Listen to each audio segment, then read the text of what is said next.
ओम गंग गणपते नमो नमः। श्रीमद्भागवत महापुराण पंचम स्कंद अतः षष्ठो अध्याय ऋषभ देव जी का देह त्याग। राजोवाच नानूनं भगवा आत्मा रामानं योग समीरत ज्ञान बभिर्जौ क्रम बीजानम ऐश्वर्यनि पुनः क्लेशदानी भवति महंति यदृश्योपगतानि।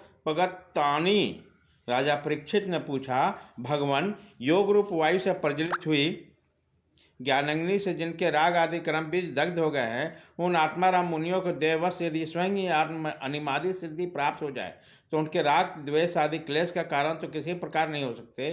फिर भगवान ऋषभ ने उन्हें स्वीकार क्यों नहीं कहा? श्री सुखदेव जी ने कहा, तुम्हारा कहना ठीक है, किंतु संसार में जैसे चलाक व्याध अपने पकड़े हुए मृग का विश्वास नहीं करते, उसी प्रकार बुद्धिमान लोग इस चंचल चित्त का भरोसा नहीं करते। ऐसा ही कहा गया है कि इस चंचल चित्त से कभी मैत्री नहीं करना चाहिए। इसमें विश्वास करने से ही मोहिनी रूप में फंसकर महादेव जी का चिरकाल तक संचित तप छिन्न हो गया था। जैसे व्यभिचारिणी स्त्री जात पुरुषों को अवकाश देकर अपने में ही विश्वास रखने वाले पति का वध करा देती है, उसी प्रकार जो जोगी मन पर विश्वास करते हैं उनका मन, काम और उसके साथी क्रोध आदि शत्रुओं का आक्रमण करने का अवसर देकर उन्हें नष्ट भरक कर देते हैं। काम, क्रोध, मद, लोभ, मोह और भय आदि शत्रुओं तथा कर्म बंधन का मूल तो यह मन ही है। इस पर भी कोई बुद्धिमान कैसे विश्वास कर सकता है? इसी से भगवान ऋषभ देव जी यद्यपि इंद्र आदि सभी लोकपालों के भूषण स्वरूप थे, तो भी वह जड़ पुरुषों के भांति अवधूतों से विविध भेष, भाषा और आचरण से अपने ईश्वरीय प्रभाव को छिपाए रखते थे। अंत में जोगियों को देह त्याग की विधि सिखाने के लिए अपना शरीर छोड़ना पड़ा। वह अपने अंतःकरण से अभेद रूप में स्थित परमात्मा को अभिन्न रूप से देखते हुए और वासनाओं की अनुवृत्ति से छुटकर लिंग देह के अभिमान से मुक्त होकर उपराम हो गए। इसी प्रकार लिंग देह के अभिमान से मुक्त भगवान ऋषभ देव जी का शरीर जोग माया के वासना से केवल अभिमान भास के आश्रय से इस पृथ्वी तल पर विचरता है। वह देवस, कोक, बैक और दक्षिण आदि कुटक कर्नाटक देशों में गया और मुंह में पत्थर का टुकड़ा डाले तथा बाल बिखरे उन्मत्त के समान दिगंबर रूप में कुटकाचल के वन में घूमने लगा।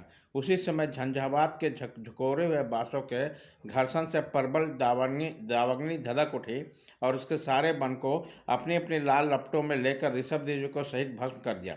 राजन, जिस समय कलयुग में अधर्म की वृद्धि होती थी, उसी समय कौक, बेक और कुटक देश का मंदवती राजा हर्ष वहाँ के लोगों से ऋषभ देव जी के आश्रम में तीर्थ आचरण का वृत्तांत सुनकर तथा स्वयं उसे ग्रहण कर लोगों के पूर्ण संचित पाप फल रूप होनहार के वशीभूत होकर भयभीत रहित सावधान पथ का परित्याग करके अपनी बुद्धि से अनुचित और पाखंड पूर्ण कुमार का प्रचार करेगा।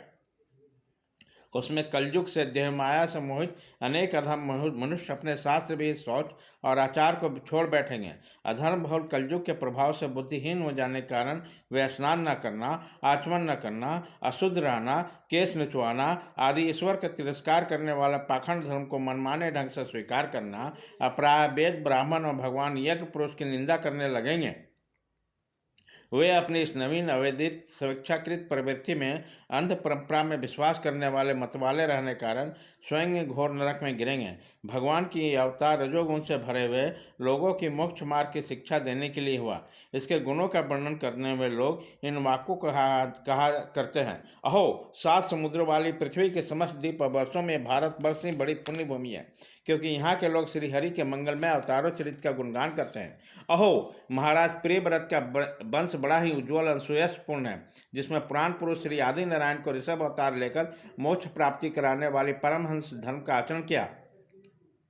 अहो, इस जन्म रहित भगवान ऋषभ देव जी के मार्ग पर कोई दूसरा जोगी मन से भी कैसे चल सकता है? क्योंकि जोगी लोग जिन योग्य सिद्धियों के लिए ललायत होकर निरंतर प्रयत्न करते हैं, इन्होंने अपने आप को प्राप्त होने वाले असत समझकर त्याग दिया। राजन, इस प्रकार संपूर्ण वेद, लोक, देवता, ब्राह्मण और गांव के परम गुरु भगवान ऋषभ देव जी का यह प्रसिद्ध चरित्र मैंने तुम्हें सुनाया। यह मनुष्यों के समस्त पापों को हरने वाला है। जो मनुष्य इस परम मंगलमय पावन चरित्र को एकाग्रचित्त से श्रद्धापूर्वक निरंतर सुनते या सुनाते हैं, उन दोनों के भगवान वसुदेव में अन्याय भक्ति हो जाती है। तरह तरह के पापों से पूर्ण सांसारिक तापों से अत्यंत तपे हुए अपने अंतःकरण को पंडित जन इन भक्ति सरिता में ही नित्य निरंतर नहलाते रहते हैं। उसमें जो परम शांति मिलती है वह इतनी आनंदमय होती है कि फिर वो लोग उसके सामने अपने आप ही प्राप्त हुए मोक्ष रूप परम पुरुषार्थ का आदर नहीं करते हैं। भगवान के निर्जन हो जाने पर उसके समस्त पुरुषार्थ सिद्ध हो जाते हैं। राजन, भगवान श्री कृष्ण स्वयं पांडव लोगों के और यदुवंशियों के रक्षक, गुरु, इष्ट, सुहृद और कुलपति थे। यहाँ तक कि वे कभी कभी आज्ञाकारी सेवक बन जाते थे। इस प्रकार भगवान दूसरे भक्तों को अनेक कार्य कर सकते हैं और उन्हें मुक्ति भी दे सकते हैं, परंतु मुक्ति से बढ़कर जो भक्ति योग है उसे सहज में नहीं देते।